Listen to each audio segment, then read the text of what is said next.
I've been performing since I was 14. This is what I've been doing professionally ever since. When I left home and I dropped out of school, my mother was like, okay, well, basically, you're on your own, kid. She was totally supportive of what I was doing. So I ended up being a tape op at recording studios. And that evolved into me learning a lot about engineering, by my mid-teens. And then later on, being able to work with some really incredible people whose brains I could pick. And I was always influenced by artists like Prince that could engineer, that could produce, that could play different instruments and guide their sound. Most of my musical influences were the same influences that my family had. So I grew up really listening to old R&B, Marvin, Otis, Sam Cooke, Motown Stax, you name it. But also, I grew up as part of the British invasion era. People have always asked me, how have your family influenced you? It's like one of the most common questions that I ever get in an interview. I'm incredibly proud of what they've done, and they're amazing songwriters, amazing singers, amazing performers. And if I inherited any of that from genes or just from growing up around it, then great. When I started this solo career, I wanted to go back to my roots, and a lot of it was because it started with a bad breakup, and there's nothing better when you're going through a breakup than listening to old R&B. I didn't know where it was going to end up, but I knew it had to be my name, and I knew it had to be that intimate. Don't say goodbye, goodbye, my love. Don't say goodbye, goodbye, my love. I miss you everywhere. I know that's my cross to bear. Don't you believe that it's time for you to come home? I am his producer when it comes to his elements. I produce his vocal tracks. I produce his guitar tracks. Most of Aaron and my dynamic is really just about bouncing one idea off each other, and in my opinion, usually escalating to better ideas. We also have different duties. He handles horn players and horn sessions, as well as writing a lot of the arrangements, and he has an incredible dynamic with Casey. I just want to make it right.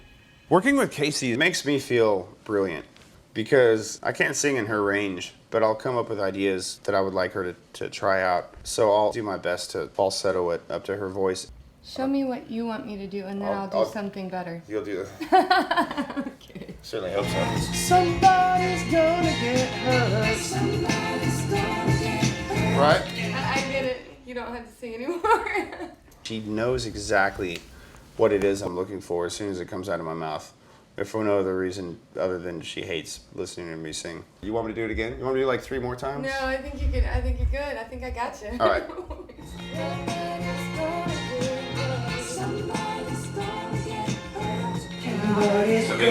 Yeah, take it up higher? Yeah. All right, try again. Somebody's gonna. Yeah. All right, well, you dig that? Yeah, let's record it. All right, cool. Spin gives me opportunities to do my own thing throughout it and take it to church, like he says.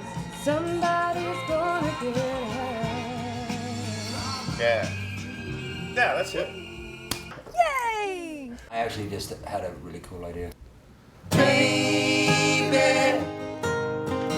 you give us hope like no other.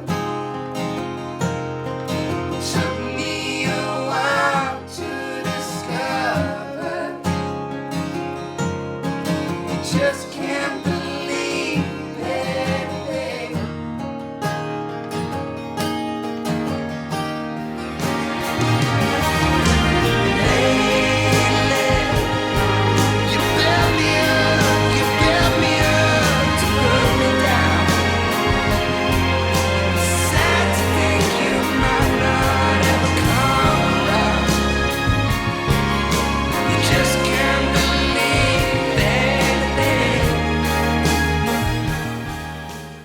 Once we got to, say, halfway through Beautiful Mess, Aaron and I had kind of hit a roadblock on string arrangements. We'd had some great ideas, but they weren't working as well as they could. I had met Ludek through a friend of ours who had taken us to this play. We went to a wine bar after, and we really didn't hit it off at all. 3 years later, we go into the same wine bar, and this time 3 years later, we'd like completely hit it off. So I asked him if he wouldn't mind getting involved and taking a listen to some of the arrangements and maybe helping us out. And he really dug what he heard. So he says, yeah, I'd love to help. So he got a hand on one of our songs, and then he wanted to get a hold of another song, and then after that he wanted to get a hold of another song. Before we knew it, we had 4 songs that he had orchestrated. I really identify with the melodies. I identify with the tunes. They really speak to me to begin with. When I hear them even in a raw form, I have an immediate reaction to what I think would lift it to a different level.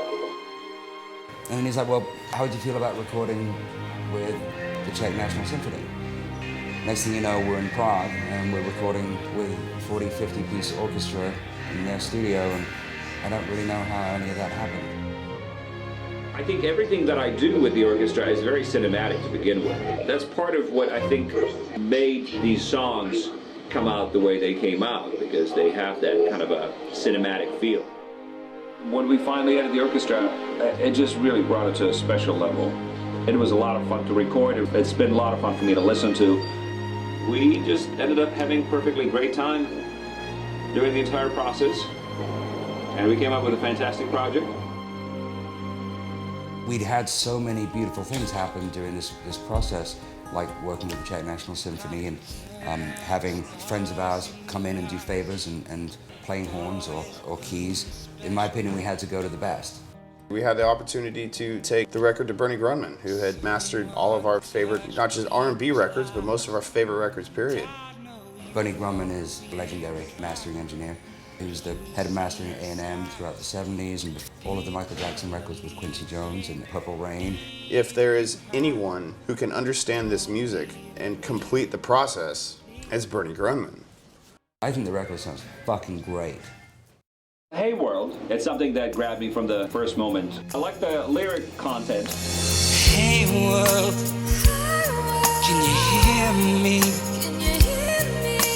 Not the first to say, but I'm next in line. Next in line.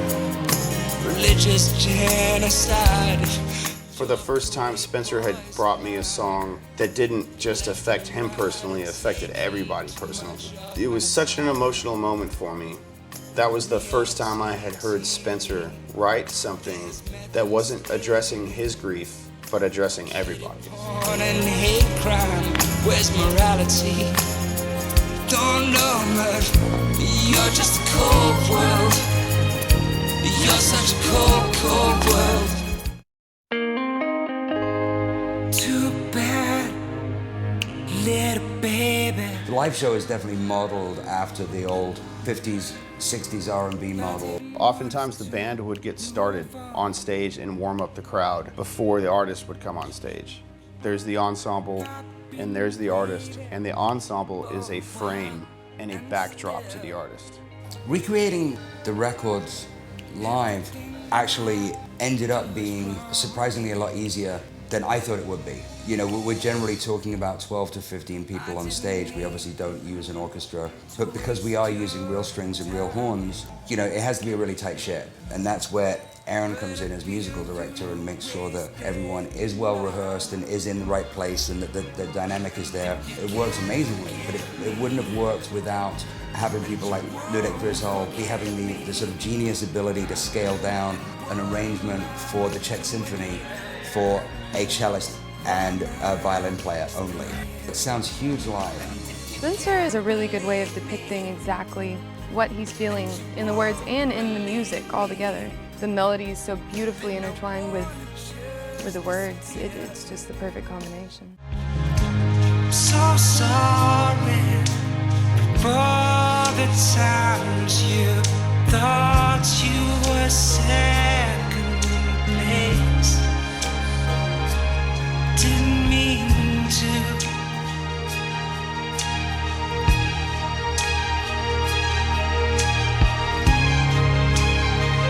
I didn't mean to.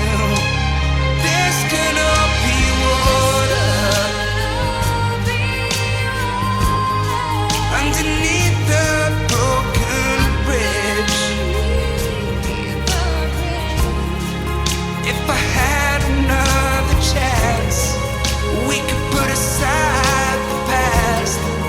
fall back in my arms.